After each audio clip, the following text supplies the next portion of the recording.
Jerry. What's up, Nice to meet you. Nice to meet you, bro. Juice Jerry, right? Yeah. So, in this episode, thank you guys for tuning in again. We have Juice Jerry. He's originally from El Paso, right? El Paso. Entrepreneur, does it all.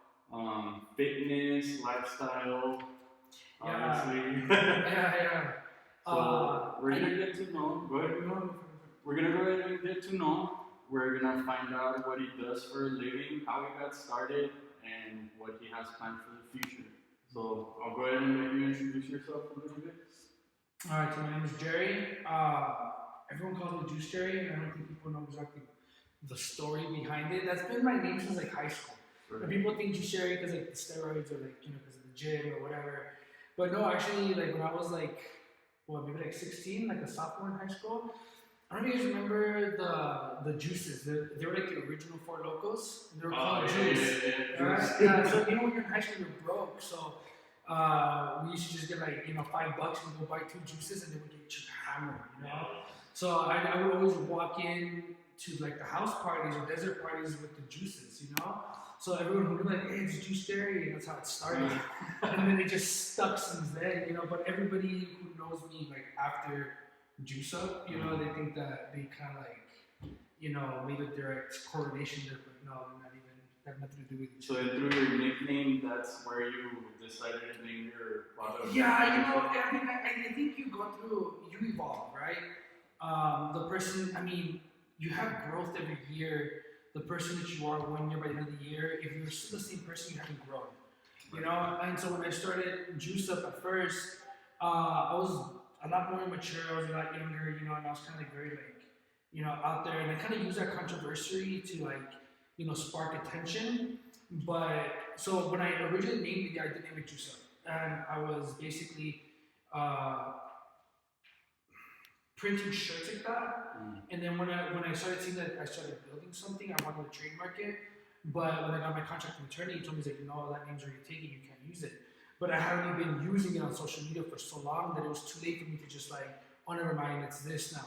So then what I did, I substituted the U's and the V's so that it could say Jvice Vp. Yeah, so then you were in trouble. Yeah, legally it doesn't say Juice Up. Yeah. You know what I mean? So I was able to trademark that name, but I continued calling it Juice Up. But just over time, people just call it, Jvice or Jvice Vp or whatever. And at the time, it was a blessing in disguise. Like I said, this was back when I was this was probably I was maybe 24 at the time.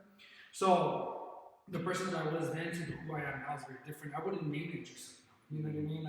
I think that's kind of it's just attention that I wouldn't want to bring upon the brand, But so it kind of gave it that abstract look where people don't know exactly what it is or what it says. So it played in my favor in the end. And when you first started Juice Up, what year? How old are you right now? I'm 33 right now. 33. Okay. So when did you first start it, and how did you start? Okay. Wow, it's such a. So I'm gonna try to condense that story as much as I can. Throughout, I guess after I graduated high school, I didn't have any direction, and the person that I was one of those people who was just very, I was just taking life one day at a time. I didn't have any plans. Academically, I did well in school, but I never applied myself, so I can't say I did well, but I passed. But that was without me even applying myself or anything. My mind wasn't in the right place. So when I graduated, I didn't want to go to college. I just wanted to party, basically, And so I just went on this binge where I was just partying. And I remember I ended up renting a house by UTEP with 5 or 6 friends. Party house? Yeah. Did you hear about it? I used to throw parties, so I used to do the same thing. Yeah, well, this was a house right there by UTEP. And this is I was literally 21, 20. And everybody that I lived with they were going to UTEP or going to college, so we just knew a bunch of college people, we're in that age group. And all we did was party, and my roommate, one of my roommates sold, I think he sold he sold ecstasy, so just different drugs and stuff like that, And all we did was just party all the time. Yeah, and so I was living in that for a while, but what happens is those things, it's just it's almost like how I can say it, bad things, sin tastes sweet in your mouth, but it turns to gravel in your stomach later, while you're chewing on it, it tastes good, you're like, all right, this is dope. But, the things, there's seed time and harvest. Every decision you make is a seed that you sow. you know. And when you sow a seed, the day you sow a seed is the day you eat a fruit, you know. There has to come a time, you know. And so for that entire time, I was sowing the seed of just partying, doing drugs, doing nothing. And over time, what happens, you know, you become almost addicted to that lifestyle, you know, without you even noticing. It just kind of creeps up on you. And we always live influence. You know, I got in trouble with the law. I got in trouble for burglary. I got in trouble for aggravated assault. And then, you know, my drug use went from just the weekends to like going into like Monday, Tuesday, Wednesday, Thursday. You know, but I know I was doing a lot of cocaine. You know, I was snorting coke. I mean, back then I would go to the gym to work out, but you know, it wasn't serious. Like instead of taking pre-workout, I was doing coke in my car and I get that to work out. I mean, it's crazy, you know. That was your pre-workout. That was my pre-workout. No, it's just because you're so young and so immature, you know what I mean? And like I said, I got really into that to a point to where I was like really just like, it just crept up on me. You know, I have a very addictive personality. When it comes to when I like something, I go 100% all in. Like when it's been, you know, the gym, when I got into the gym, I went all in. When I got into business, I went all in. You know, I'm one of those people, if I drive a car, if I drive a fast car, I just drive as fast as I can go. You know, I just go all out. And that's always how I've been since I was young, you know. It's an addictive personality, so, you know, I started doing a lot of coke, like crazy, like, you know, I think at the top, you know, I was probably, you know, I would start off my night, I would just really get a whole 20, and, you know, some people, like, you know, will get a 20, they'll just, you know, bump it throughout the night. I mean, just to start my night, but, you know, dump out the full 20, and I would do, like, I would cut in 3 fat lines, I'd do 1 for each nostril through my mouth, and then just shots and all that, just coke, you know? And I would like to mix it, I would like, you know, take ecstasy, take acid, coke, and I remember I was one of those people who would just do so much to the point that the night I was just like out laying in the bed like that. I couldn't even enjoy the party because it's just so messed up, you know? And so eventually, you know, like I said, I got arrested, I got in trouble, and on my last court with my lawyer, his name is, what's his name? I forgot his name. Anyways, well, he became my friend, you know, because we've been going to court for like a year, we'd sit and talk, whatever, and at the end. I did the same. Right, yeah. I became really good friends with my lawyers when I was 16, 17, 18, all those years. Yeah, well, because, like, you know, courts usually take about a year to settle, you know? So, and at the end, you know, he told me, he's like, look, this is your second offense, you know, you have a felony, like, it was one more time, dude, you're not going to get away. It's like, even if it's a DWI, you're going to go to jail. Like, you're getting like 2 years, like, you're lucky that they even slapped your hand again. I was like, okay, cool. And then I remember he asked me to go to college. I said no. And he looked at me and said, well, it doesn't even matter. Even with a doctor's degree with your record, it'd be very hard to get a career. Yeah. And then he shook my hand and he said, good luck. And like, I remember when he told me that, like, he didn't say it in a bad way. He really just said it genuinely, like, yo, bro, like, good luck, you know?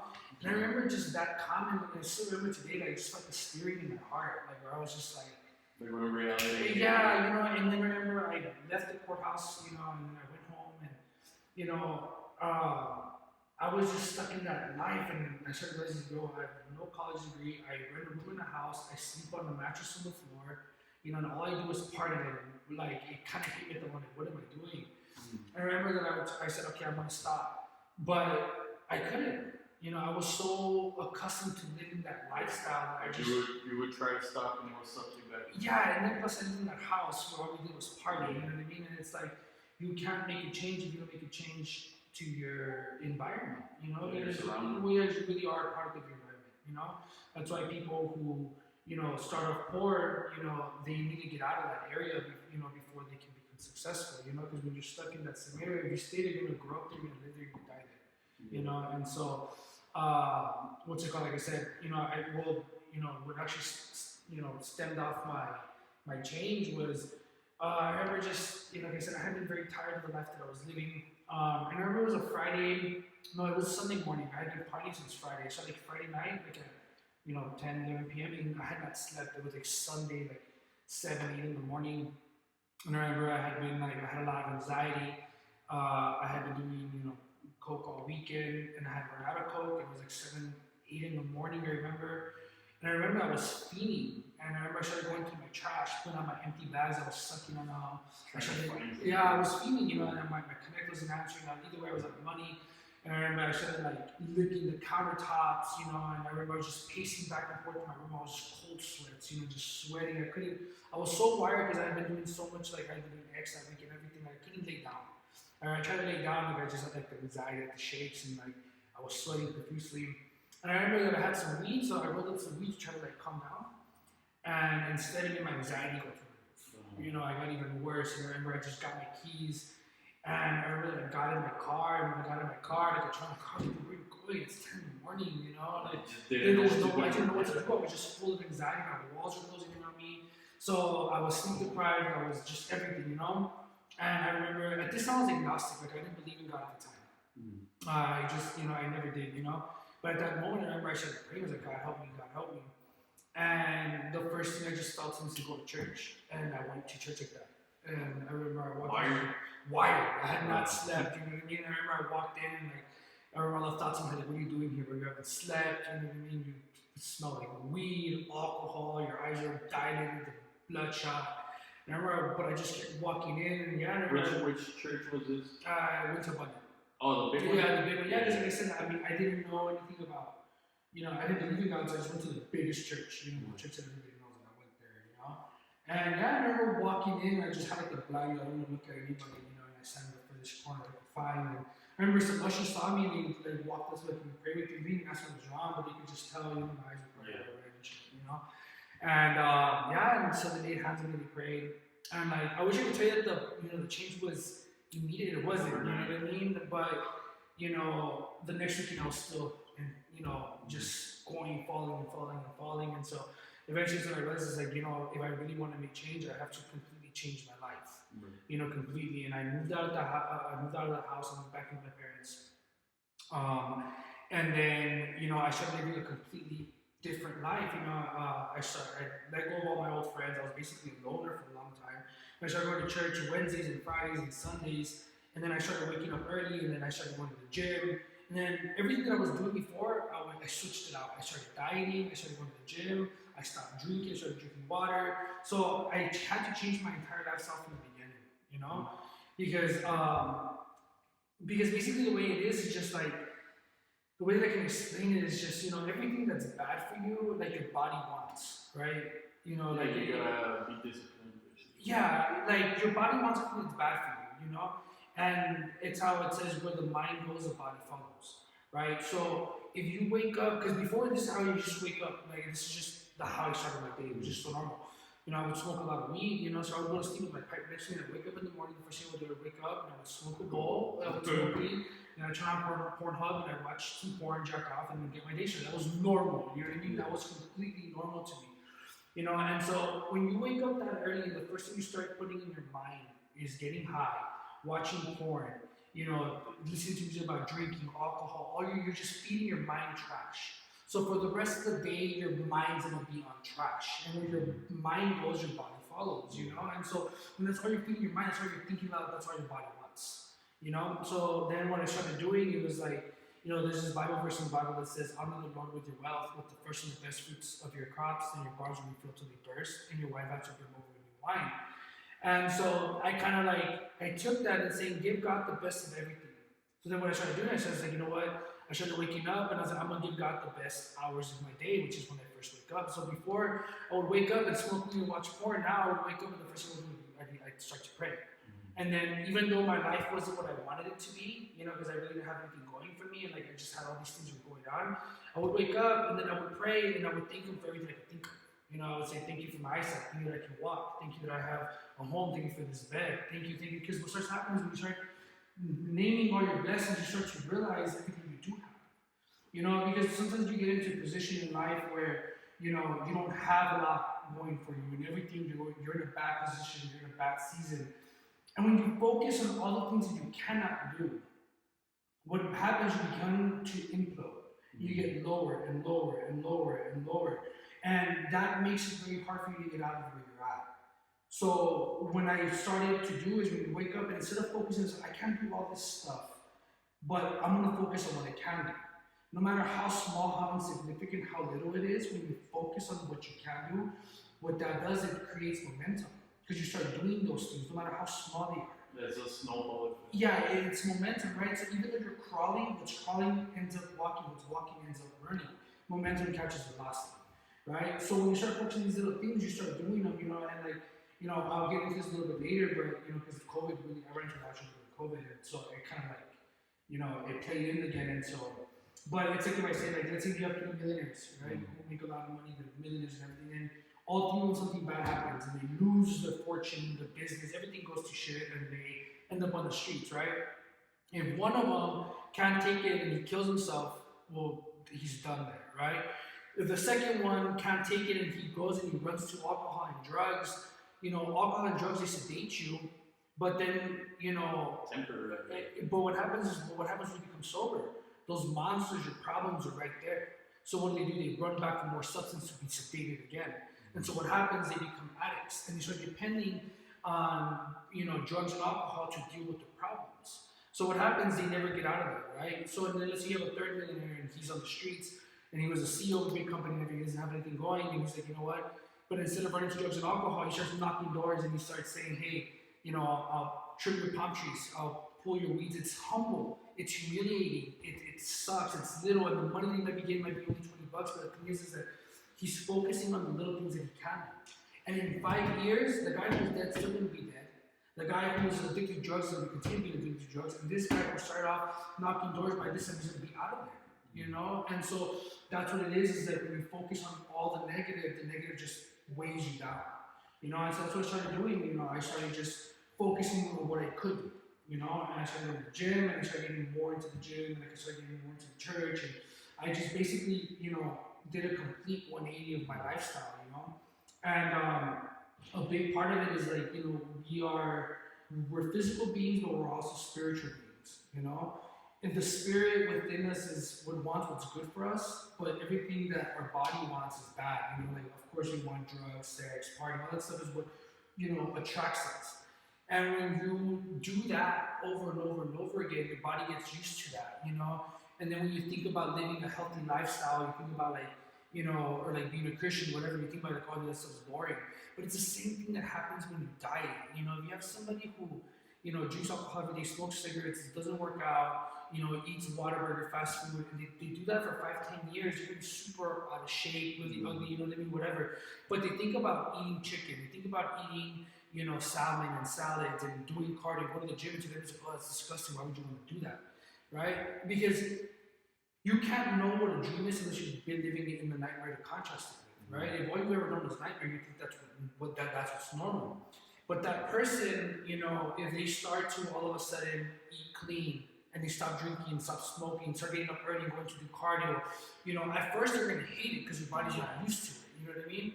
And so what happens is they're going to hate it, but as time goes on, when they start to see the fruit that it's producing in their life, when they start to see the changes in their body, the changes in their health, all of a sudden they're like, wait, this is a lot better. And then a year from now, they're going to be in a totally different place.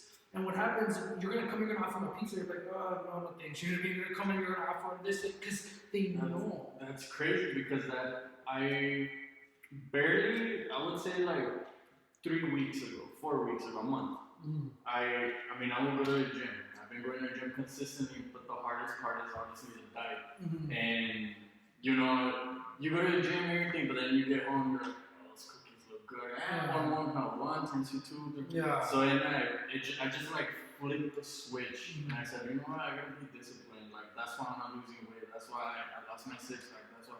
So then now, and I'm glad you brought that up, because last time my son, I was a 3-year-old, told me, let's go to Peter Piper. We went to Peter Piper. He ate. Yeah. I just ate like a salad and wings. That's it. Because the pizza, I looked at it and I was just looking at the grease and everything. Like, don't get me wrong, it still looks good. But part of me is like, nah, I don't need that. Yeah, no, obviously, yeah. Like I said, once you start seeing the results that it produces, that's when it becomes easier. You know what I mean? And so the same thing when with like I said, with your physical body and your spirit, like I said, you can have two. And when I became Christian, that's when I remember, like, I saw my body changing, I saw my spirit changing. I said, I want to keep my spirit and my spirit man, my physical man equally as strong, And so, motivation, there's people who ask me sometimes, like, what keeps you motivated? What motivates you? And it's like if you're waiting for motivation to get you going, you're never going to reach your full potential, because motivation is fickle. Motivation is a feeling. Feelings change. What happens the days you wake up in the morning, you don't feel motivated? What happens the days when you wake up in the morning and you're going through hell, and every you open your eyes, it's like you just see nothing but problems everywhere you go. If you're relying on motivation to get you out of bed, those days motivation can get you out of bed. What separates the motivated from successful is discipline. The days when you don't feel like getting up, what gets you out is the discipline. You have to. These when you do the things that you don't want to do, but you do it anyways, like you love them. You know what I mean? That's when you start to find success. Because motivation will get you started, but there's gonna come a time where you're not gonna be motivated. There's gonna come a time where shit's gonna happen, and if you're just depending on pure motivation, that's when people quit and they quit and they quit. Because it's inevitable. It's gonna happen in everyone's road. When you're going towards whether it be business or whatever it is you're pursuing in life to be successful, there's gonna be obstacles, and that's when the motivation ends up. Only the people that are disciplined are the ones that can actually bridge that gap. It's the discipline that gets you there, not the motivation. I lost my train of thought where I was going. But yeah, so basically, back to the business, right? I didn't know how to start anything. I didn't know what I wanted. I was just brainstorming. I remember going to banks to ask for loans, and I had no house, I had no credit. I basically didn't have anything, So obviously the banks weren't going to just lend somebody money for for no reason. So basically, I started one of those prepaid credit cards. I give them $300. Put money into it. Yeah, and that's how I started kind of building my credit. And so I first I was shut up in a liquor store, should do something. So the thing is that, like I said, I started focusing on what I can do. So, okay, I can't do any of this. I don't have money, so what I can do is fitness, So I was just really into it. I kept going, and I wanted to basically, at first I wanted to open a supplement store. But like I said, I had no money, so I created a logo on Photoshop, and I printed on some shirts. And at this time, I remember I would go to Amazon, and I would order pre-workouts for cheap. Basically, I would order High or C4 or whatever, and I get it for $25, $26. And then I would sell at the gym for $40, and then I would get that money, and then I would print shirts. And I remember I set up a little table at EP Fitness to sell shirts, but nobody was buying them. I was just sitting there, and I had all these shirts, and no one was buying. So then I would stop people and say, hey, if I give you a free shirt, will you wear it? And I'd be like, sure. So they put it on, and I take a picture, and they'd be like, okay, I take a picture, put it up on Instagram. So basically, that's what I was doing. I was selling supplements, printing shirts, and giving them away. So I was going nowhere, But eventually, I was just. And so basically, I give away so many shirts that before you knew it, the whole damn gym was wearing them.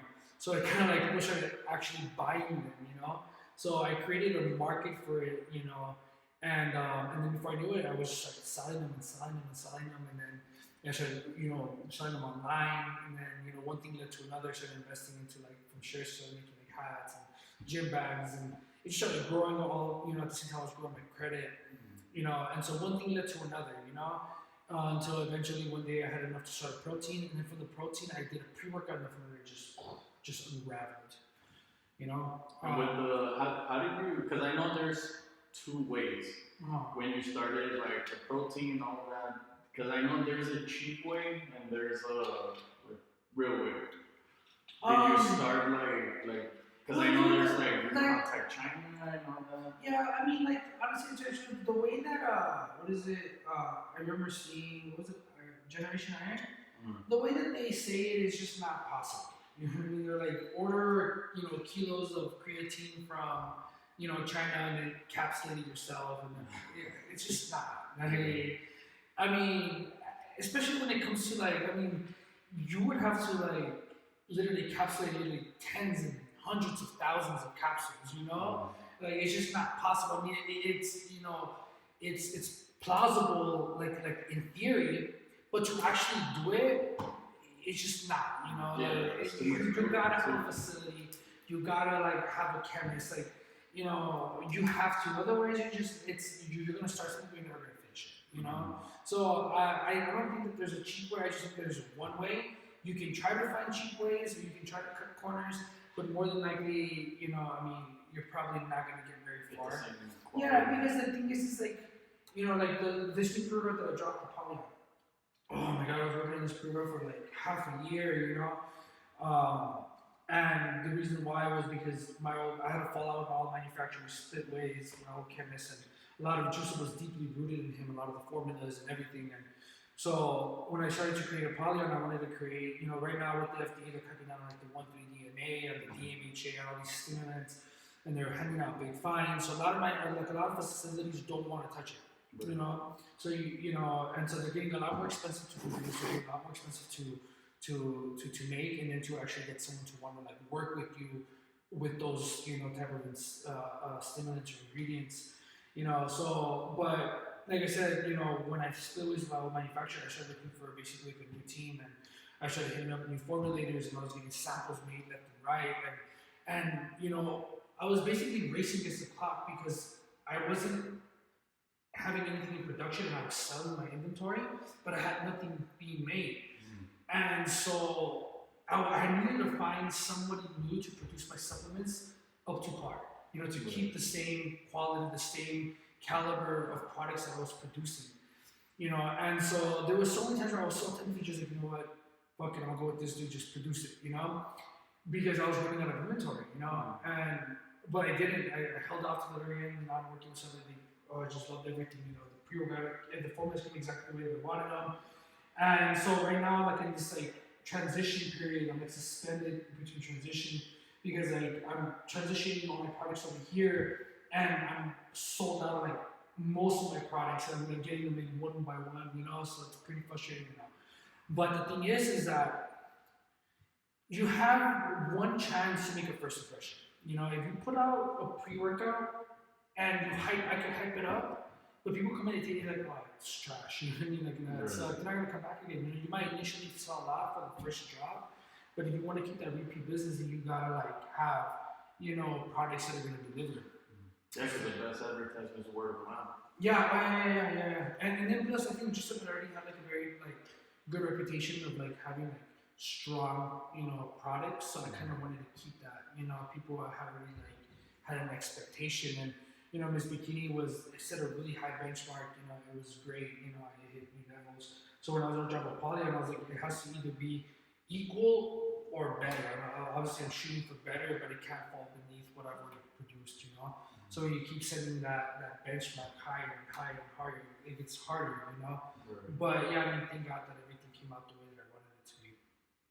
Oh, that's good to hear. And I remember the first time I did see it. It was actually at the Valero at Pebble Hills, and it was right next to Monster. And then I remember because I was going to a gym, and I was like, I really don't like those caffeinated, because then you get all jittery, and then it comes with a crash. So then I was like, at this point, like, I'll just drink a Monster or whatever, or like a Celsius, whatever they have. And then I saw it, and it's bikini, and I was like, and then I picked it up, and I was like, okay, so like endurance, this. So then I was like, okay, I'll take it. Yeah. And I took it, and yeah, it is what. Yeah, so yeah, the energy drinks, I started that like right around the pandemic actually, and it was hard because the pre-workout had already had a very well established name. So when I dropped the energy drink, it was just like it was an instant hit. It was doing great, and I was selling. I was selling a lot, and I remember that. When I started going out to the gas stations, I go to the Valeros, and like basically, and they got to like some 7-Elevens in Dallas, and so they didn't, at first I would go offer and they didn't want it. Because they were just like, well, we have Bang, we have all these, like, what's, like, why are we going to come buy Why are we going to get yours? Yeah, we have all this, do you realize how many energy drink companies are out there? And I was showing, like, Instagram, I showed them numbers, but they don't care about that, So basically, I told them, like, let me stock your fridges for free. If it sells, then you can order it. If it doesn't, then just forget about it, you know what I mean? And so they're like, all right, cool. So I stocked it, like, in 2 days it sold out. And then they called me to place another order. And then from there, they started putting me, like, in one franchise to another franchise to another franchise. So basically, the deal was, like, look, if you can get into 100 franchises and if they sell out, then we can take you to corporate, and then corporate can decide they want to bring you, like, to the whole state or, like, nationwide or whatever, So I was like, okay, cool. And I remember they were like, if that were to happen, will you be able to, like, supply us? And I was like, yeah, for sure. I was like, at this time, like, COVID hadn't happened yet, nothing had happened yet. Like, my company was, I was producing the top, I had the most money I'd ever made. And I was like, yeah, for sure. My credit was like, I think I could tell like 820 at the time. Like everything was just no debt, no nothing. Everything was good. So I was like, yeah, for sure. But then COVID happened, and then basically what happened, the world shut down. Right. So me, for someone who produces my own product, all the raw materials come from China. And not just the raw materials, but like the plastics, like the cans, everything comes from China. So when the world stopped shipping stuff, everything stopped. Trump stopped everything coming from China right away. All of a sudden, like, I sold all my inventory. Well, I don't know at the time I still had petty, because I had a lot at the time. But after I had sold out and I was waiting to produce, it wasn't coming in, and I remember that like the gas stations was like they were ordering and trying to give me new ones, like, yo, I'm out of stock, like, this, the pandemic, blah blah. And obviously, we're business, and we're like, oh, okay, well, we're sorry to hear that, but that's it. It just, dropped it, And so basically, what was 2 weeks to flatten the curve turned into, 2-3 years, And the problem with me was, like I said, I didn't have money at one point, which was when I used to live, before I started Juice Up. And then all of a sudden, I found success really quick, and I started making a lot of money. So I didn't know how to really act. You know what I mean? I just had money, and I was like, boom! I just saw so much money coming in. I was traveling all over the world. I was blowing money like crazy. Partying, bottles. I go out, get these expensive as villas. I'd always get like villas with like 2009 with my own private pool. I was just blowing right through money like crazy. I remember my accountant would look at me and she'd tell me, she's like, Jerry, like, you spent so much money. She's like, just invest it, buy property, do something. I was like, why? For what? Because the company was growing literally 30%. Every year was 30%, 30%, 30%, You felt like you were yeah, and then plus I got to gas stations, and that's it, bro. Like, I made it, you know what I mean? I'm gonna be, I remember I projected that I was like, dude, by time the year 2020, I think I have it like in my phone, I haven't taken a screenshot of it. So by the time I'm 2023 or 2024, I expect this bikini just to be like a $15 million company, like I already projected it and everything. Like I was like, dude, I'm good. Like I don't need to save it, I'm straight, And so yeah, and so I was going through this lifestyle, whatever, right? And then COVID happens, right? And what did everyone say? 2 weeks to find the curve. Yeah. So what's the first thing I go do? I go buy my, I go put $40,000 down payment. BlackBerry. Yeah, the BlackBerry, get the iron and everything. And then I'm at home, I'm just shopping online, ordering stuff, And then as soon as they lifted the ban, boom, I take a trip to Cancun. You know what I mean? And I just blew. I literally blew to like $100 in maybe like in 8 weeks. I blew it, and then I sold my inventory, and then it was like orders were coming in, but I couldn't fulfill them. And the thing was, is before I never saved the money because as I was spending money, I had money coming in. You know what I mean? It was like as I spent, it was being replenished. So I never, like I said, I was immature at the time. I was inexperienced. So I never put money. I never invested money. I never nothing. I was just just blowing it and replenishing while the company grew. And then and that just goes to show how inexperienced I was. Is like COVID happens, like people, would be like, okay, hey, let's chill. What was I doing? I go buy a brand new $200,000 car. I go on vacation, I'm ordering stuff online. Like it was just, I didn't change my lifestyle. I continued living like if nothing had happened, like if nothing had changed. So then when I blew through the money that I had, I sold the inventory, and then I had all these orders coming in, but I couldn't fulfill them. And it was just like everything just went boom. So then what started happening, I started living on credit cards. So then my debt started going up. I started everything was just kind of choking up on me, And it's crazy because like, a lot of people don't know this, because I never talked about it, I never posted it.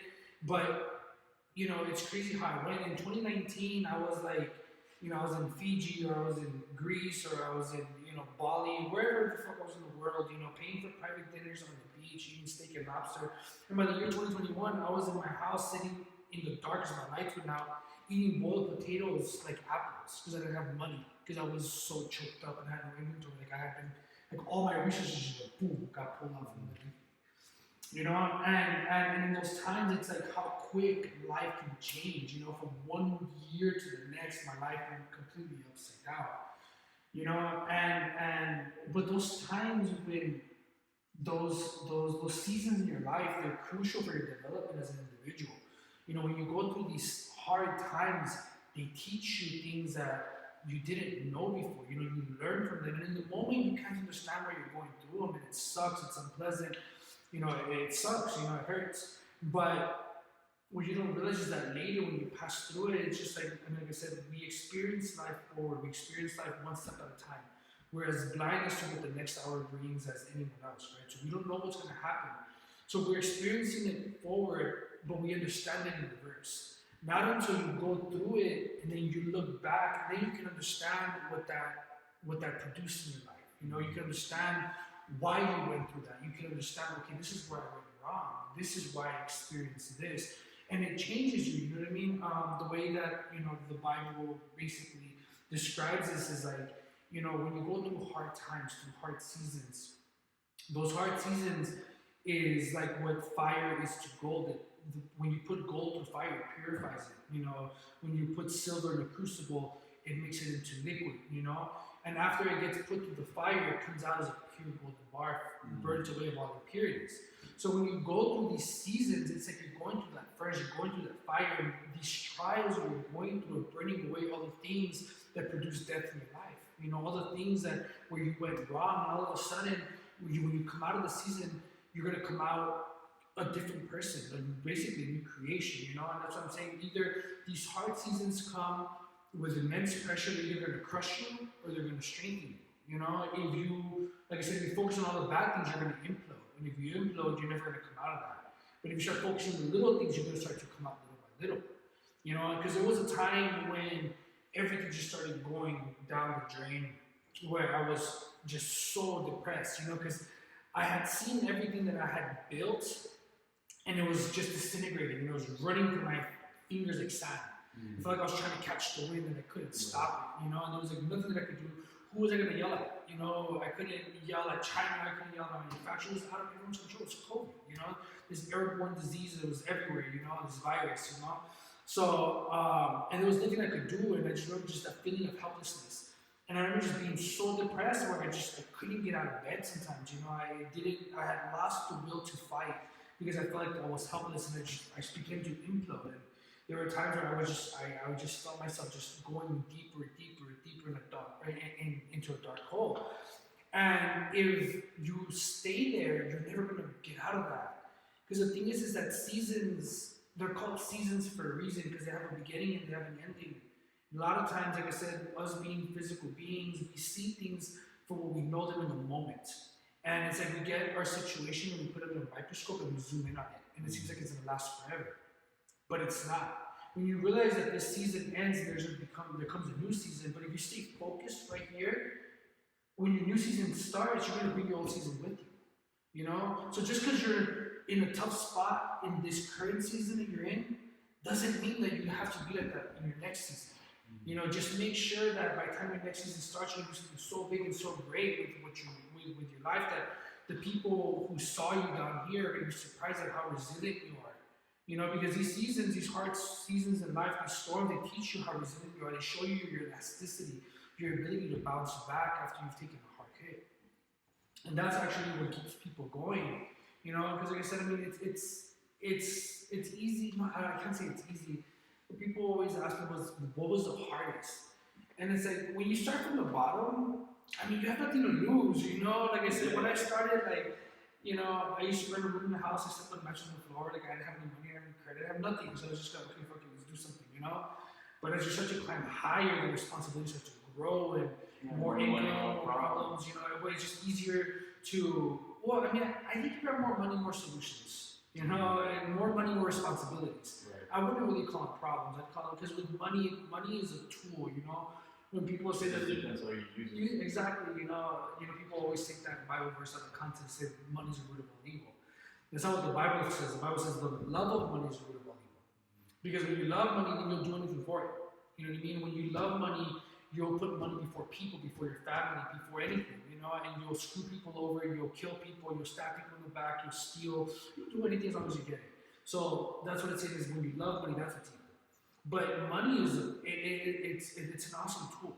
You know, it's an awesome tool, but it's a horrible slave master. because you can be a slave to money to the point to where, that's why people, I mean, I'm not judging anybody or anything, but that's why people become prostitutes or whatever, right?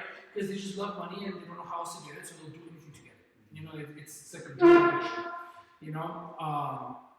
but that same $20 bill you could use to go, buy a double cocaine, you can use this $20 bill to feed somebody, So it all just depends on whose hands it is.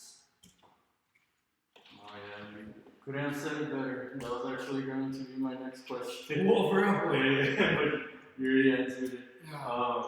Out of all that you had to go through, so with COVID, with having your lights turned off, what lessons did you learn from that? Do you invest now? Do you save more? Well, right now I'm like I said, I have a new team. I have stuff coming in and everything, But yeah, absolutely, like I said, I live this life. It's crazy. It's because like when you start to have, I guess a lot of freedom or money, you can grow to be arrogant. You feel like nothing can stop you, nothing can touch you. You can do whatever you want. If someone pisses you off, like F you, I'll see you later. You get on the plane and go on vacation somewhere. Basically you start to lose, respect for people. You can, not always. I really think that I don't think that money changes people, but it can amplify certain behaviors. Because when because the person you are is the person that you are. And when you have money and power, it'll magnify those qualities in your personality. So if naturally you're kind of like a dick and you're an asshole, if you get money, you're gonna be a dick. You know what I mean? You're gonna have the power to do whatever you want. If you're a compassionate person who gives, when you get money, you're gonna be somebody who gives. I don't know that famous guy, Mr. Beast on YouTube, right? A lot of money, a shitload of money, but he's just always giving and giving. And you can tell that he's always been that person. And so now that he has money, it just amplified that characteristic of his. Yeah, because he's even said it like, I don't care about money. Like, all the money I get from a video, throw it right back into another video, like giving it away.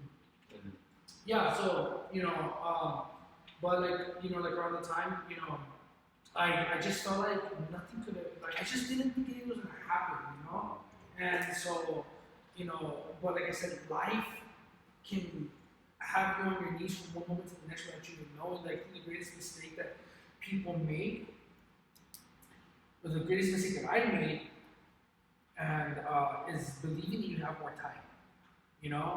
People always assume that. They always assume, like, my parents are there, I have more time. My daughters, my kids are growing up, I have more time. My kids are little, I have more time.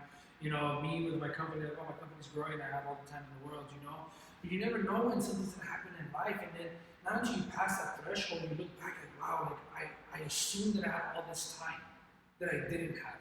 And if you go back and reuse your time, you would use it differently, but you can't do that. Obviously once the time is gone, the way that I can explain is like you get a bottle of water that was sitting here, right? And you stand outside in the hot sun and you open it and you just start pouring it out. It starts getting into the ground. Once it gets absorbed to the ground, you can't pull it out anymore. It's done. You know what I mean? And that's what life is. It's like you start off with a full bottle of water and you kind of just dumping and dumping. Those are the years. Yeah. And before sometimes people go to 30, 40 years, oh my God, in my 20s, like it's been 20 years I've been in shit, You can't get that water, you can't get the time back. So the only thing you can do is look at this moment forward, and yes, everything that I went through were very hard lessons. I learned a lot, especially, with the way that I was with people. Like I said, I guess I was a dick, like I was pretty cool, but I was very careless, everything seemed very replaceable, everyone was very replaceable, and so, if I get a little bit, I get a little bit personal on this, because it was a very big lesson, I remember at the beginning, of the pandemic, or like right before, like around 2020, like I was dating this chick, right, and she was really good to me, and and she loved me a lot, and she was always there, and she was just always pouring into like the relationship. She wanted to be with me, but she had kids, and I didn't want to be a dad. You know what I mean? Like the lifestyle that I had been living, I was like, I was traveling, just partying. You know what I mean? Like, and I liked her because like she was hot, and I loved her, but I didn't want the responsibility that came with her. You know what I mean? But I loved her. I had a good time with her. We would go out, you know, like everything was dope, you know, everything was amazing, it was great. But then when the kids would come around, I was like, all right, peace, you know what I mean? And she put up with a lot, you know what I mean? She was very patient for a very long time, and I was just kind of like, nah. You know, Would you kind of like tell you about the future, like? oh yeah, no, she loved me. She would tell me all the time. She said, "I love you." Like, you know, she's like, Are we getting here? I want to be with you and everything. You know what I mean? And she really did love me. And me, like I said, I was so used to the life that I was living that I didn't want to commit to her. And I remember that, you know, I was, you know, and that's what I mean about when I was so used to having the way that I was with the power, the freedom that I have with my financial situation. That like, you know, whenever me and her would fight, I was like, whatever, I would just, you know, be kind of like a dick, and like I just didn't care, you know, it didn't faze me. You know, I remember one time we were talking, you know, I went on a trip with my ex, you know, and I took her out and I was posting it on Instagram, and I come back and she was waiting for me, you know what I mean? She took me, you know, she was waiting for me after all that, yeah, exactly. And so it was just like a lot of things that I did like that, right? But then when the whole thing with 2020 happened and like, you know, the world shut down and I couldn't, you know, replenish my inventory and I had spent all my money and everything and like I was in that bad dark season I told you, she was there. You know, like there were times like, you know, in order for you to get the full context of the story, is like there were times where I was in bed so depressed I couldn't get out of bed. And she would come into bed, she would crawl into me, she would lay in the dark with me, you know? And she would get me out of bed, she would, you know, let's get you in the shower, take a shower, get out. And I would look at her and I remember very clearly, I would look at her and I'd be like, I was like, what are you doing here? You know, I was like, I'm not just Jerry. Like, I'm not that dude. I can't take you. Yeah, I was like, I can't take you. You know, on no exotic vacations. I can't buy you no designer. I can't do anything. You know what I mean? I don't have that clout. I'm not that person anymore. Like I can't even buy you a burger right now. Like, why are you here? And she was just like, I love you. And that's when I realized what love was. It's like it didn't make sense to me. It's like I'm going and I'm in this horrible situation, getting dug into a deeper hole. And you don't have to be here, but you're choosing to be here. Like you're choosing to sit in this misery with me, you know? And and that's the thing is that all the other girls are like, I would, like whenever we would fight or whatever, and like if I would entertain another girl, these other girls that had been in my life prior even to her, you know, when that happened and I wasn't out there and my wealth wasn't there, they were like cockroaches in the sun, you know, they were just gone. You know, and the girl that I was treating like shit, the one that I was basically just tossing to the side, was there, you know? And at that moment, that's when my heart started to change, you know? And so, but these are all, you know, things, lessons that you learn, you know?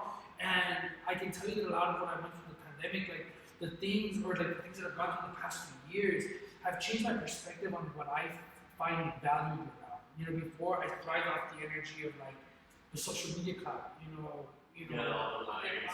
Yeah. It is weird because I remember when I had my partying page and everything, like it's kind of like an addiction. Like if you think about it, like obviously we were younger and everything, but you kind of get bored and you start looking, I didn't get that many likes.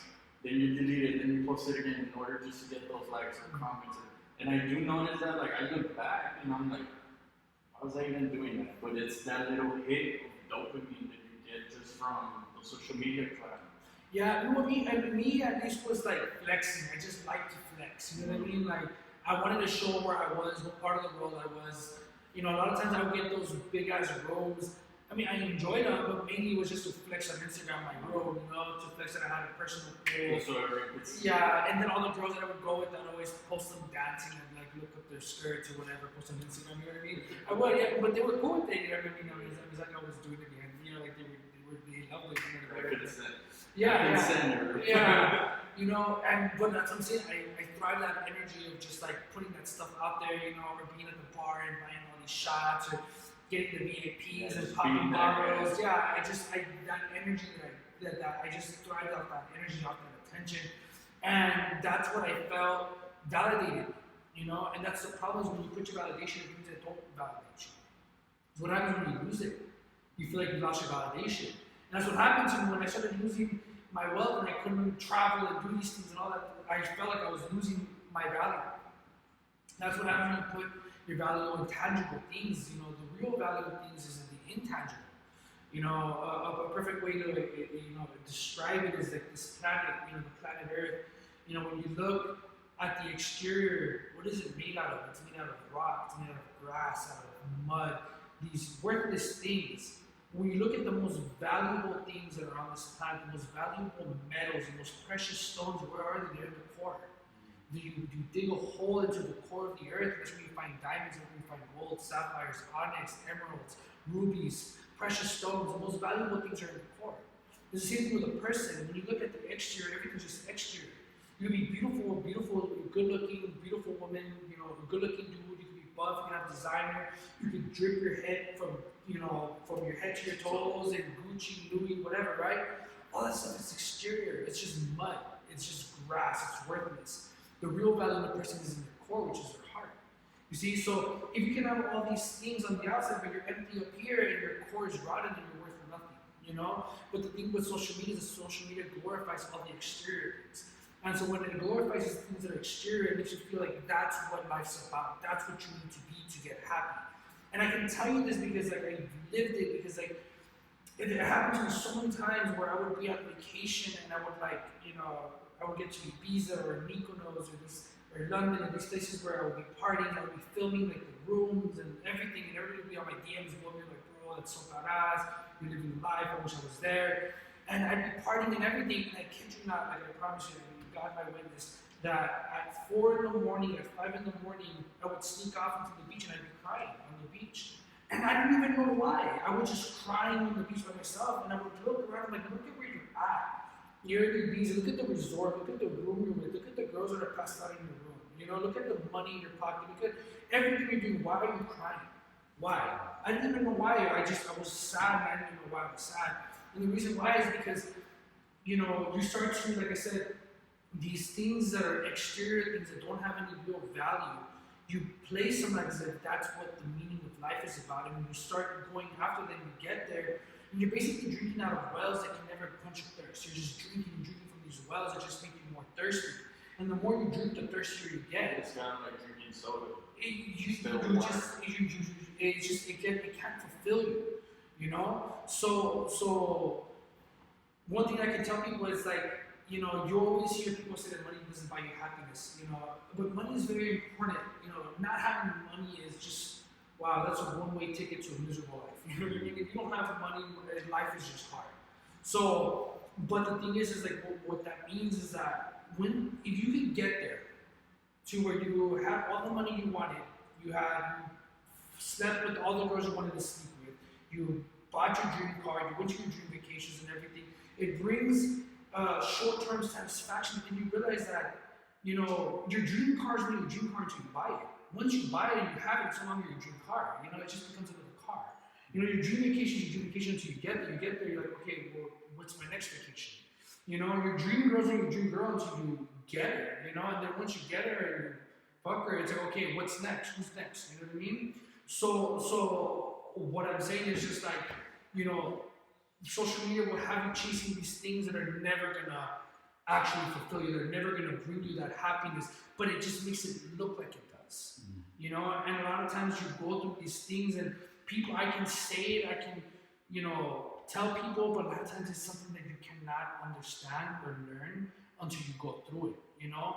And unfortunately, some people go through it and they have to learn the hard way, you know? And that's why I tell people, like, now everything I went through, you know, my perspective has changed completely from before, when I was chasing all these things that I thought that were going to bring me happiness, and they did for a while. There's pleasure in it, you know, but in the end, it just leaves you empty, you know. But if it wasn't for COVID and what happened, I would have continued just living that, you know, because I was chasing something. I was drinking from these wells that only made me thirsty. You know, what I mean by wells is that there's different wells, you know.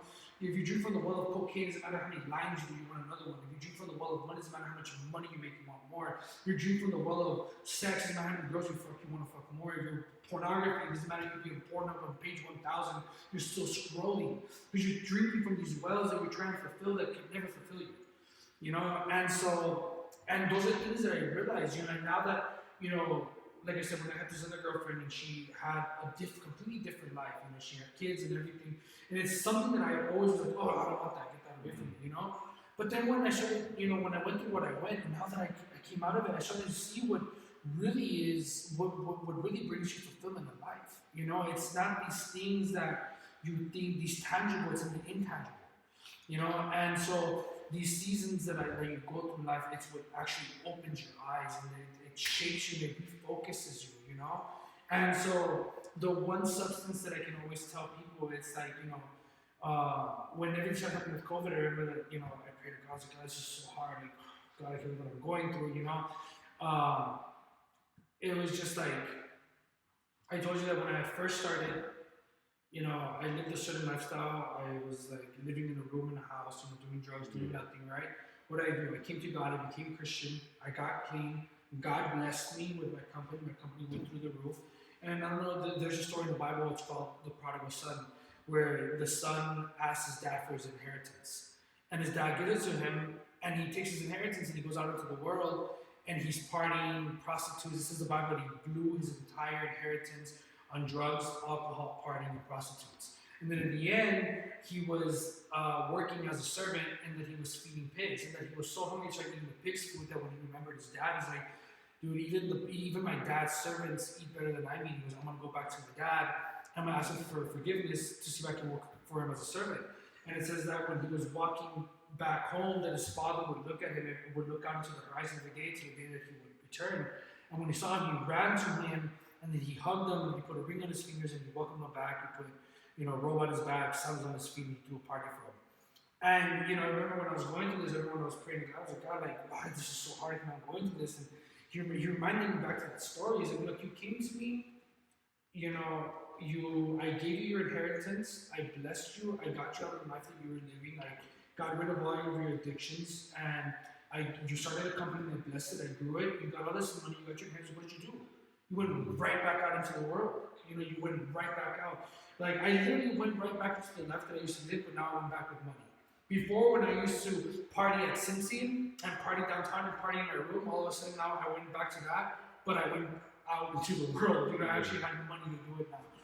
So, and basically it was like, God's like, look, I blessed you, but you decided to go back into the world, and now, you're reaping the benefits of the seed that you sowed. You sow the seed, this is the fruit. He goes, if you would have continued living the life that I wanted you to live, you wouldn't be going through this, because if instead of going out there and spending my money on escorts and drugs and partying and alcohol and traveling and all that stuff, the way that I blew it so stupidly, if I had actually, continued the life that I was living, which I stayed, was disciplined and I started investing my money, I actually saved some money, COVID would have came and it would have been a breeze. It would have been a vacation for me. I would have been at home just chilling, But the fact that I went and I grabbed my blessings and I went out there, and I misspent it and I just blew it and I just did what I did in riotous living, I came back to God and God's like, He was there with open arms and He helped me, like, hey, but this is the consequences of your own decision making.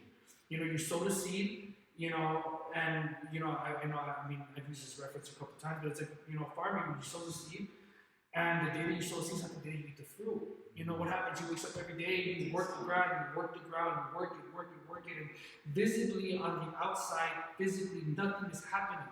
But beneath the ground, there's a root system that is growing that's going to bring the fruit in the future. So the seed that you sow today is going to determine if you're going to reap success or failure in the future. And so for so long, I sort of sow, and that can apply in every aspect of life, in relationships, everything, right? And God's like, look, I'm gonna help you out of this again, but you're here because of you're here. I blessed you, and you got your blessings. You did what you did with them. So, but it doesn't mean that I can't restore you, but it's not gonna be easy. And going back to that whole seed harvest that I was saying, it was the same thing with my girlfriend at the time. Was that for an entire year I treated her like shit. And then by the time when my eyes opened and I realized that wow, and I started changing, she was just kind of like tired from all this, from all the BS. So by that time, I remember like our second relationship, she was already tired. You know what I mean? And before we would fight, and I would leave, or we'd break up or whatever, and then she'd be at my door knocking. you know, or she'd be blowing up, she'd be calling me, or we break up and she'd stay at home, you know, for like 2-3 weeks, you know, weekends doing nothing, just sad, calling me, waiting for me. And all of a sudden I was used to that, you know. Do you feel like you got a wrap around? Oh, absolutely, absolutely. You know what I mean? You use that to like your friends, like, shit. Yeah, I did that for everybody, bro. Like every girl that I dated, you can, you know what I mean? Like when I had money and, you know, I never really, I mean, I was always honest with them and I always told them like, hey, I'm not, you know, I'm gonna be here for long, I'm just here for a good time. And so it was kind of like a mutual thing, you know. But I could tell that girls like me, you know. And there's a lot of good girls that I had in my life that I kind of just, but just like I said, like when you have money, you have many options, you know. And it just, it creates like this smoke screen. Like, let me put it this way, like when you have a woman that truly, truly, genuinely loves you, right? If she genuinely loves you, she's like a gemstone, right? No matter which way, if I were to get a diamond right here, and this light it's casting, and if I were to turn it this way, no matter which way I would turn it, beauty's gonna be refracted, you know? And that's the way a woman, when she loves you, when she truly loves you, she'll be loyal to you. When she truly loves you, she'll stick with you through good and bad. She'll be there physically, mentally, she's beautiful in every way you look at it, right? So, and that's what I had with this person that I was with, right? But I had this smoke screen because I had built with my success and my wealth, the way that I had been with other people, with other girls, where it was just like, you know, I couldn't see what I had in front of me, you know, because I was so used to the way that I would mistreat people and people were always there, that everything was always at my disposal, you know? And what happens is that you start to, you know, and this can go with pornography too, you know, like, you know, people who watch a lot of porn, you know, like I said, you know, the mind goes where the mind goes, the body follows. So if you're in a relationship or you're married and you're constantly watching porn all the time, you're constantly fantasizing about other women. So mentally you're already cheating. Yeah. So where your mind goes, eventually your body's gonna follow. You know? And so a lot of times people have this beautiful hot woman and she's hot and she's loyal, she's there for them and they have a home, they have all these beautiful things in their life, but they can't see what they have. They can't see that diamond they're holding because their mind is just clouded with this lust, you know, or whatever this smoke screen may be. And the thing is that people then start to go and they start cheating, and they start, you know, like me, like, you know, I had this girl, I would drop her all the time to go do other things, we fight, we're fucking about peace, you know? And then one day, like I said, when my heart started to change, that smoke screen poof disappeared, and I realized what I was dropping. And then when I tried to come pick it up, by that time I had done so much damage, you know? I had done so much damage to the relationship that we would argue, and all of a sudden I saw her and she just stopped giving up. She just stopped caring, you know what I mean? We would argue, and she wouldn't call me, she wouldn't be knocking on my door no more, she wouldn't be growing up, you know? She wouldn't, you know, like she started going out, she started going with her friends, she started, I was like, oh fuck, she started doing her, you know, like. And so, like I said, what happened was, like, what did I do? And then I started realizing, at first I kind of was like, what's going on? Like, I'm being good to you, and like, I've changed and everything. Where you want me? Yeah, exactly. I was like, oh, now that I'm good, you're being like this, you know? And it's like, no, dude, it's like, for an entire year, you sowed a seed. Yeah. For an entire year, you treated her like shit. You took advantage. So now that the year came by, now it's harvest time, and it brought a fruit. You know, now I'm eating the fruit, and I don't like the fruit. Why? Because you sowed the wrong seed. But if you sowed the right seed from the beginning, you're gonna grow into a fruitful, beautiful relationship, you know?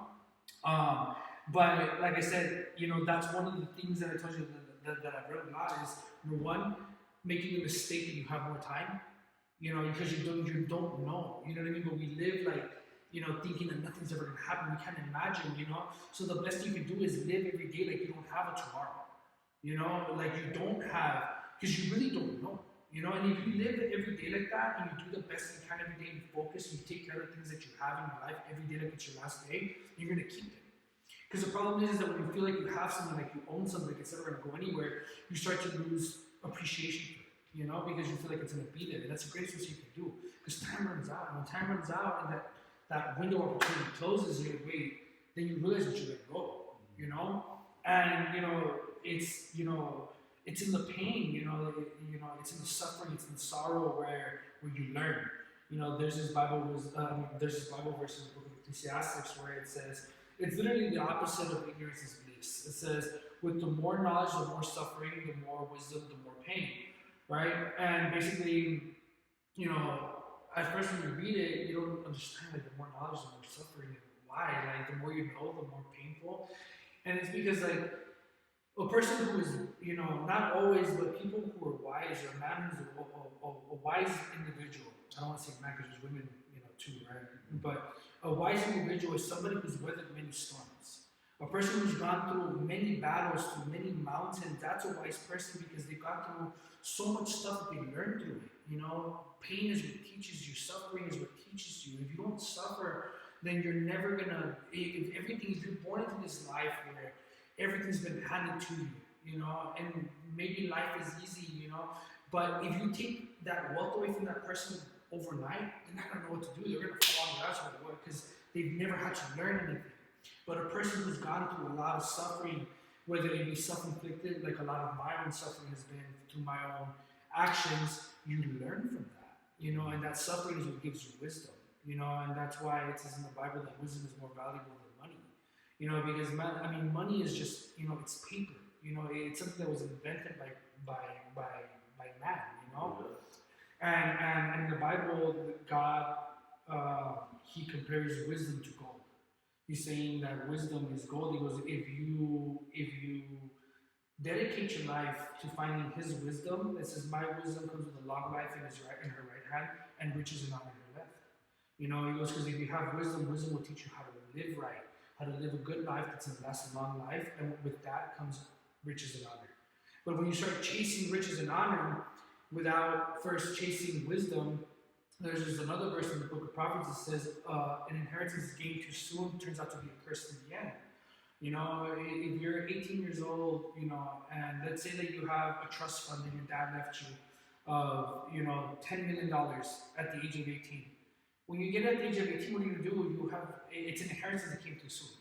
What are you going to do? You're going to blow it because you don't know the value of money, right? And by the time you're 30, 35, you're going to be broke again, maybe even less. And there's people who win the lottery. I was seeing on YouTube, there was this person who won the lottery, $10 million in 2 years he was broke. Yeah. 2 years! $10 million in 2 years. Hookers, gold, exactly. What is that? It's an inheritance that came too soon, you know? And if you're 18 years old and they come up to you like, hey, your dad has $10 million, do you want it now? Of course you're like, oh yeah, give it to me now, because you're mature. But if your dad's like, no, you're not gonna get to your 30. When you're 18, you're gonna hate it, like, what the fuck? Why, you know?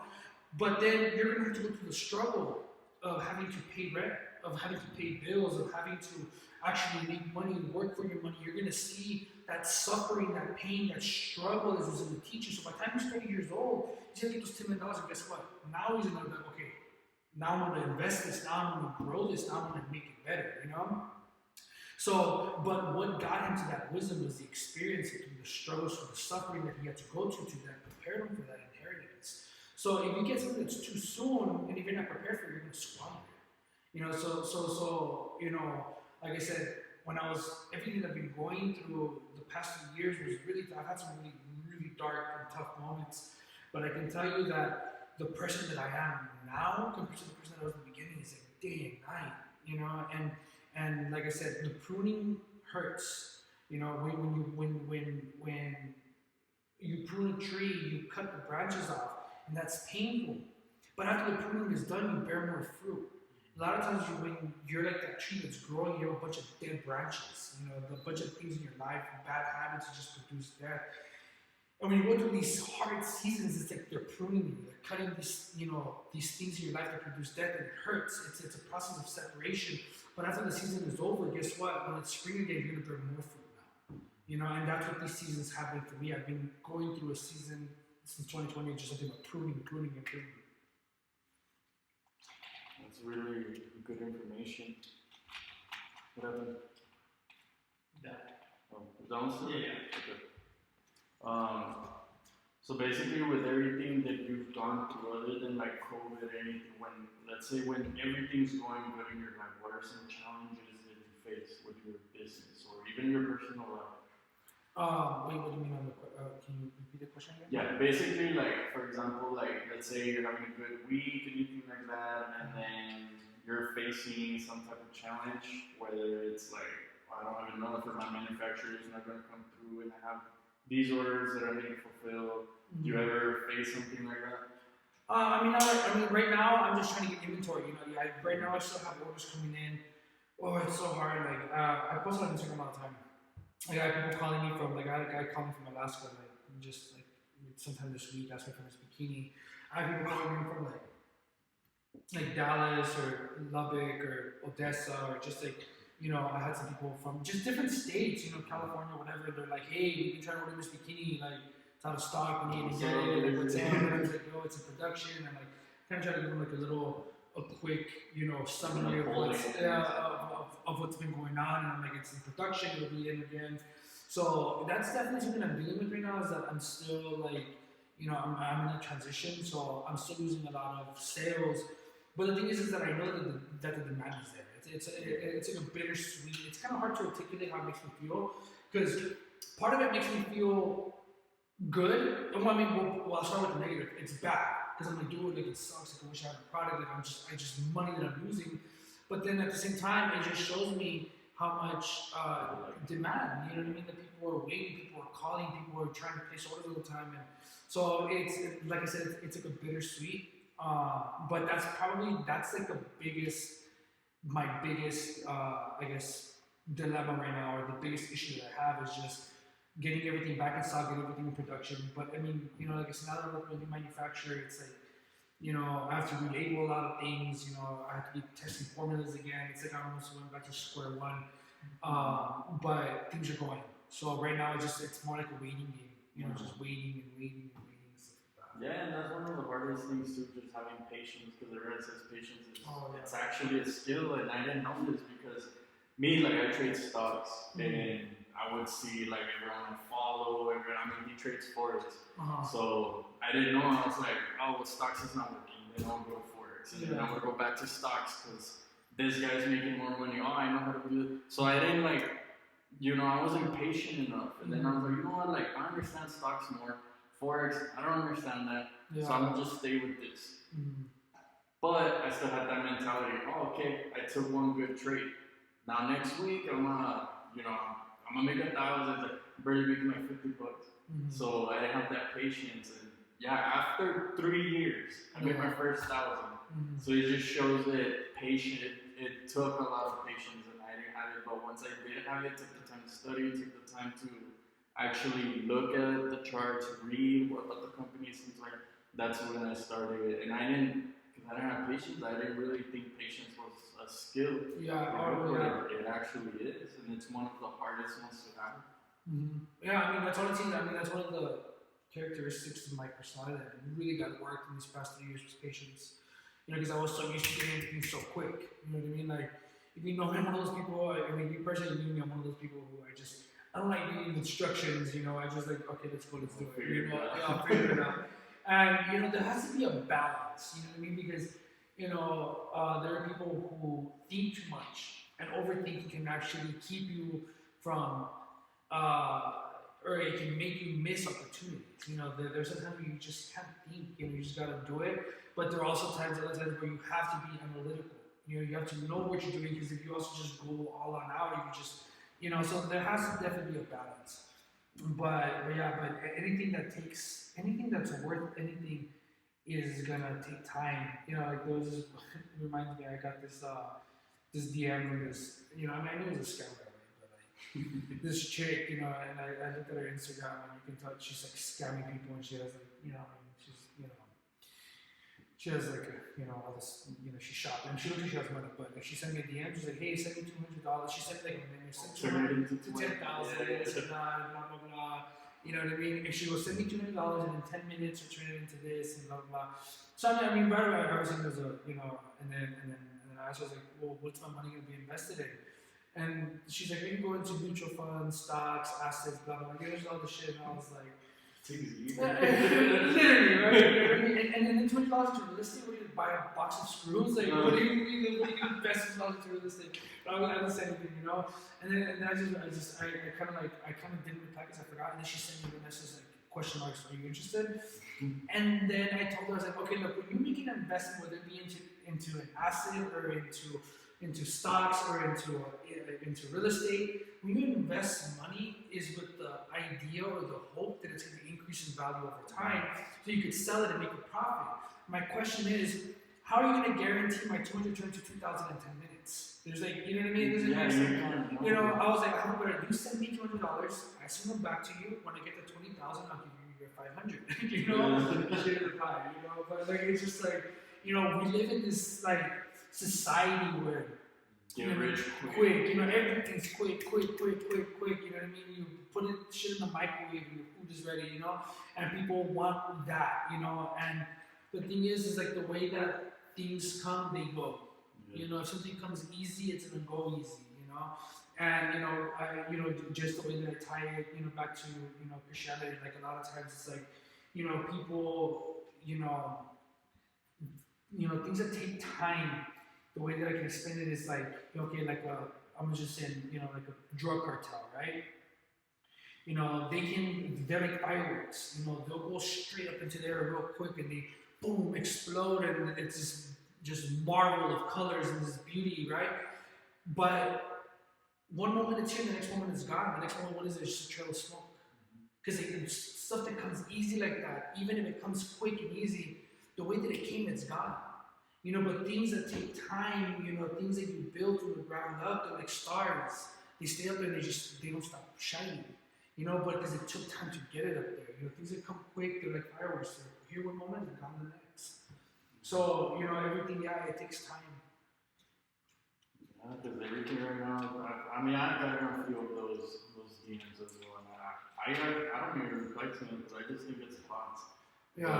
So it's a present. Yeah, no, I mean, I don't know if you remember, but there was a time like in Instagram where everyone's Instagram was getting hacked. Yeah. Because they're like, hey, send me your cash app. Facebook. Yeah, they're sending me your cash app and, I'll follow this link and boom, So a lot of people were falling for it, and it just goes to show it's just like, I mean, it's illogical, like that.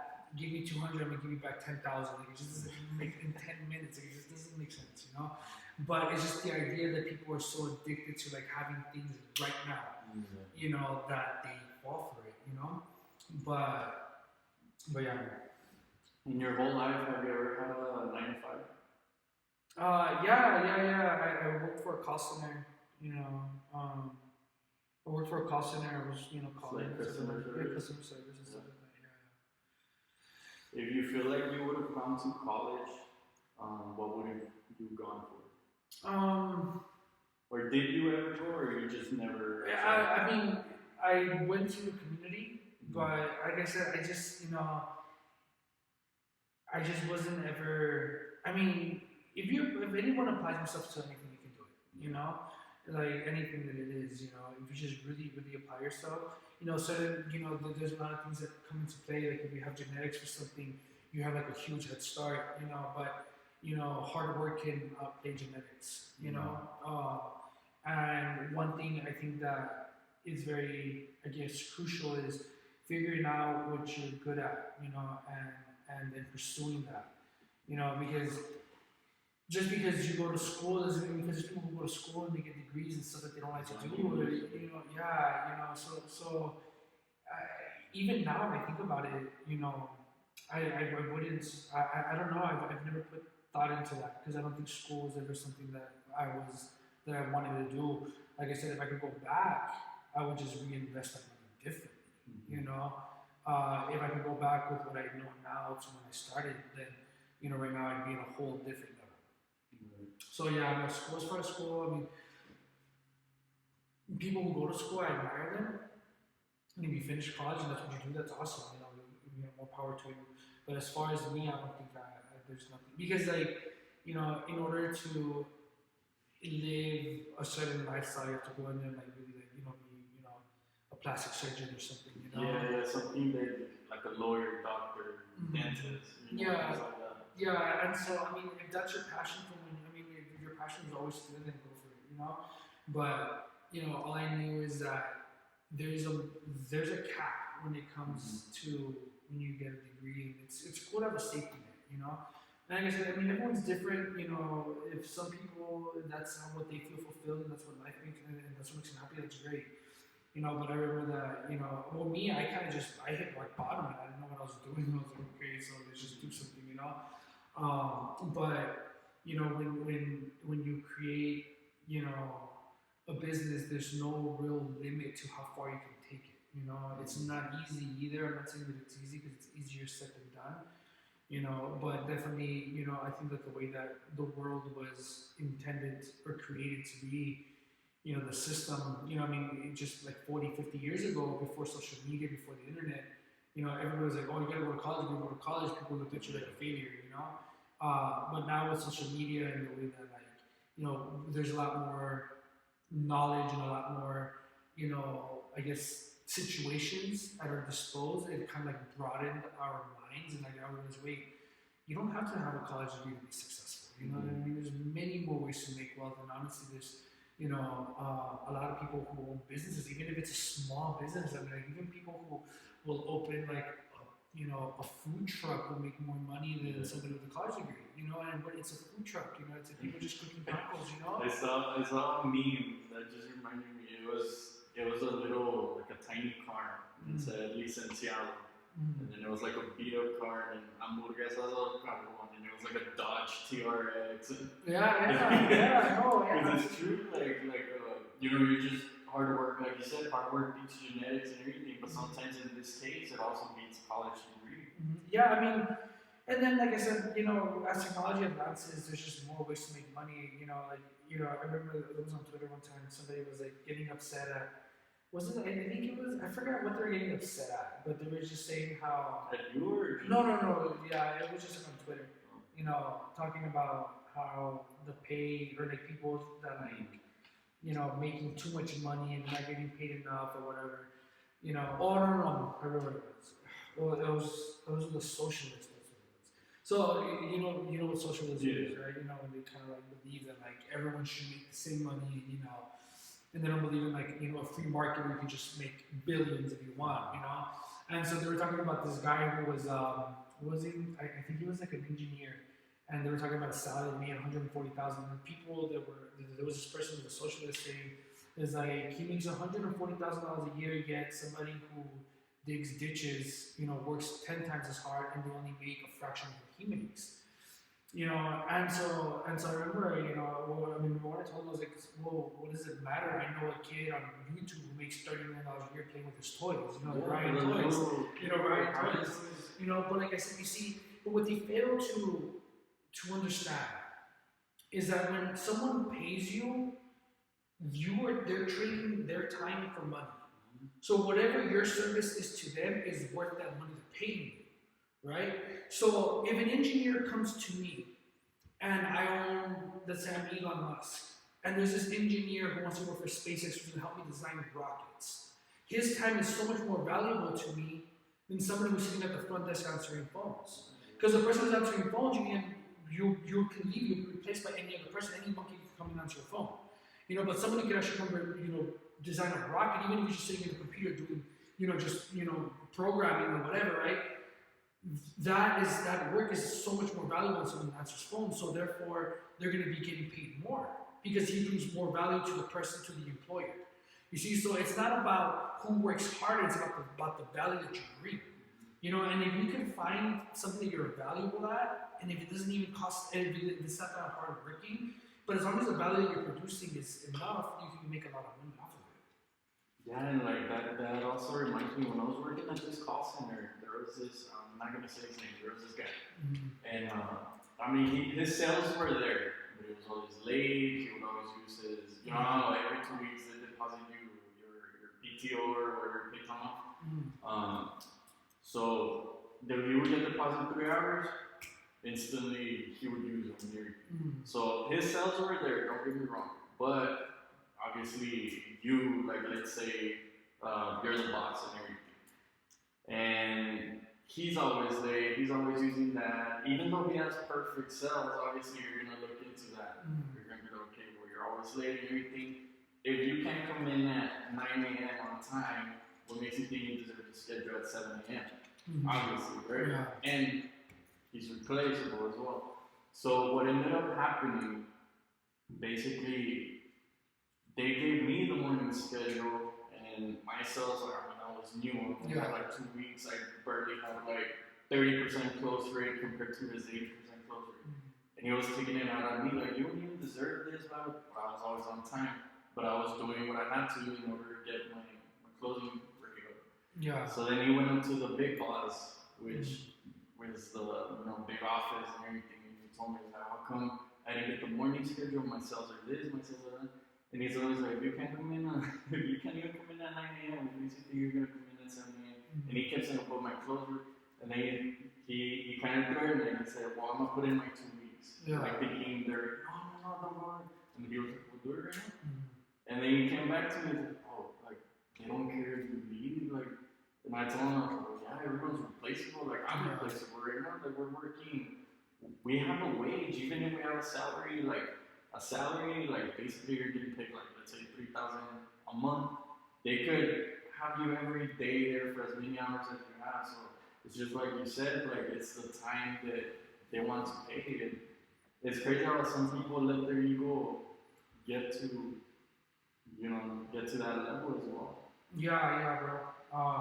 Like I said, I think it also just depends a lot on necessity. People who don't have a necessity a lot of times are just because when you're put in a situation where you have to, then the necessity will make you. So. And right now, is there something at all that keeps you up at night that you have any fears or like the thing is like, dude, I've gone through some really hard, dark places. I've been in some really dark seasons, like some really dark places in this past season that I've been in. I've really, I've lost a lot. I went from having about 100 retailers, that were selling my products to like about 13, 14. I lost like 90% of my retailers. I went through a horrible breakup. It was like, I was losing wealth, I was losing my relationship, my home, like everything was just disintegrating, And I think when you go through a season where you go through so much pressure and so much depression and so much pain and so much like sorrow and so many problems, you get to a point where you kind of like hit the bottom. You're like, okay, like you almost like turn off. Like I just turn off these feelings and I'm like, okay, look, I can't focus on all the things that I don't have. I can only focus on what I do have, like what I said, that's what started getting me out. I started doing it little by little. And now it's like, if something comes at me, I'm just like, okay, like, the thing is that when you start to go through things, a lot of times we think we're not gonna make it, but then when you make it, you realize like, okay, well, I've gone through so much already. If something comes at me now, it's just, right now, the mentality I have is just move forward. It's just not being in your comfort zone. It won't, I don't have the luxury of being in a comfort zone right now. You know what I mean? Right now I'm rebuilding, if I get comfortable, I'm just not gonna get out of where I'm at. I don't have that luxury. But as far as fears, I don't feel like right now, right now I'm things are restoring and I feel a lot better, but there was a moment where, there was a time where like I told you, like I went into like this, I just turned off feelings and like I just kind of pulled this lever and I was just like in kind of autopilot. Like I didn't feel happy, but I didn't feel sad. I didn't feel excited, but I didn't feel depressed. Like I was just like, okay, like I just basically just like blocked everything off because your mind is so strong, Your mind, what you feed your mind is what becomes real to you, And if you're feeding your mind all this doubt and fear, becomes real. But when you turn it off and you just start feeding into what you can do, and you just focus on that becomes your reality.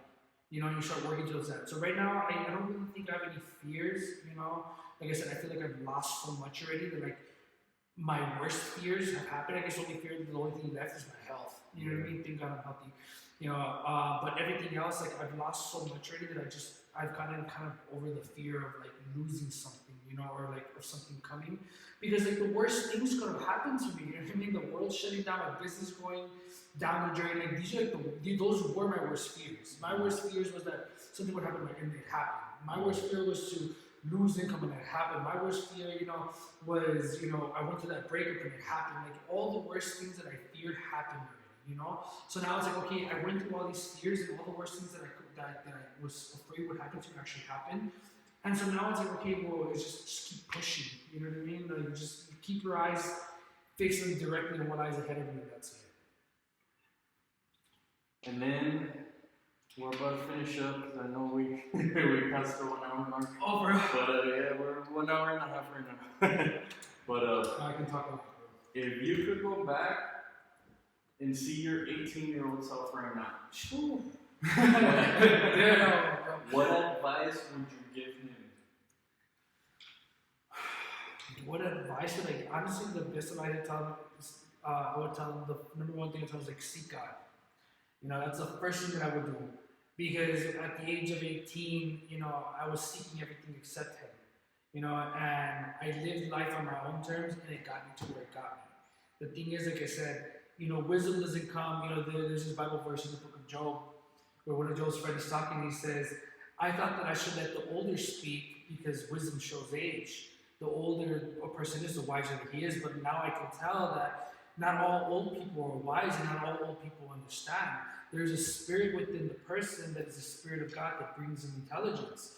You know, and if I were to, at 18, if I would have been seeking God from the beginning, He would have given me the wisdom, because wisdom doesn't come from age, it comes from Him. When you seek Him, He gives you wisdom and He shows you how to live right. And if you put that as your cornerstone, as a building block of your life, and you start that as a building block, everything else is built from that, and everything that builds from Him will be good. So that would be the thing before anything, like seek God and everything else will fall into place. That'd be the best advice I give anybody, honestly. And if there's someone right now that's stuck, let's say they want to start their own business, but they don't know which way to go or anything like that, what advice would you give to that individual? Yeah, you know, actually, that really reminds me a lot of like, what is it? There's this, you know, actually, he's my sister's boyfriend. He's real young, and he's very hungry. You know what I mean? Like he wants success, and he wants this, he wants that, and like he looks at, you know, like it's like what I was saying earlier. You know, it's like, oh, your vacations, oh, the R8, oh, your GTR, oh, the races, this, and he's like, I want that. I want success. I want money. I want clout. I want the bottles. I want the VIP. I want this. I want that. And that's what I told, that's how we started this interview. I was like, that's what social media glorifies, you know? And I'm like, bro, you're chasing all these things, you're chasing waterfalls, you know? You're chasing things that are never gonna be able to fill you. I was like, those things are, those tangible assets that you want, they're making you live in anxiety. You know, because you're trying to get things that you don't have, which is not allowing you to enjoy the things you do have right now. I was like, what you need to focus is like, start focusing on that. You know, you know, focus, like I said, and I always tell people, focus on what you can do. When you start focusing, like, oh, I want to open, you know, a bar, I want to open this, I want to open that, you open it, and it's good to have goals, right? But a lot of times you can't just get there, there's stepping stones along the way. And before you can get over here, you have to go through these stepping stones. And it's like, focus on what you have at your disposal right now, and do the best that you can in those things. And when you do the best you can, those things start to grow and they evolve and they become better. You know, so for people who are looking to find success, like what, there's many different situations. You know, there's too many. I can't just marginalize all of them and put them into one. So the best thing I can tell them is focus on all the little things you can do and do them to the best of your ability, and they will eventually show you grow. Well, there you guys have it. Thank you, Jerry, for sharing a lot of knowledge, a lot of wisdom, a lot of. You have a lot of wisdom. Well, I mean, like I said, bro, you know, wisdom comes from pain, wisdom comes from sorrow. A person who's gone through many storms, who's weathered many battles, is a person who has wisdom. And most importantly, wisdom comes from God. And during this time that I went through so much trouble, it realigned my faith with God, and I spent a lot of time with Him. And everything that you hear, all the rhetoric that you hear in my speech, it all stems up from the Word of God. Everything that you hear me say came from the Bible. Everything that I said today, all the wisdom, even the stuff that didn't seem to be directly connected to the Bible, it stemmed out from the Bible. Everything that I know came from the Word of God. So if anybody wants wisdom, I'm telling you right now, you know, study God, study the Bible, and I promise you it's going to open your eyes to things you didn't know before. There you guys have it. I'm going to go ahead and have this link to his website. Do you want to go ahead and tell me your website? Yeah, it's jvicelabs.com. Okay. So JVICELABS. And I'm going to go ahead and put your Instagram as well, so I can go ahead and follow you, see your lifestyle, see your cars. you had a GTR as well, right? Yeah, Corvette. Oh, dude, it's because for a while I was like really into like the racing scene. And I'm telling you, this is when I just blew money like stupid. I remember the Corvette, I put a cam, supercharger, full bolt on E85. I blew the engine like 3 times racing, twice. Every time I go, I just buy another one, boom, put another one in it. You know what I mean? And the GTR too. I mean, the GTR didn't put as much money into it. I was kind of like getting kind of over it.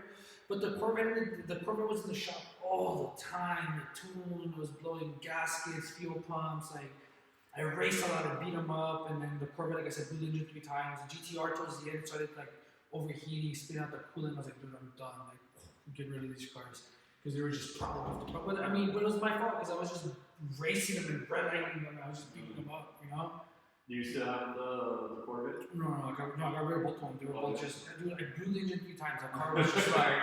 It had it. It was done. Like, I put a new engine, like literally a week later, gasket, fuel pump. Like, it was just like it was falling apart. It was done.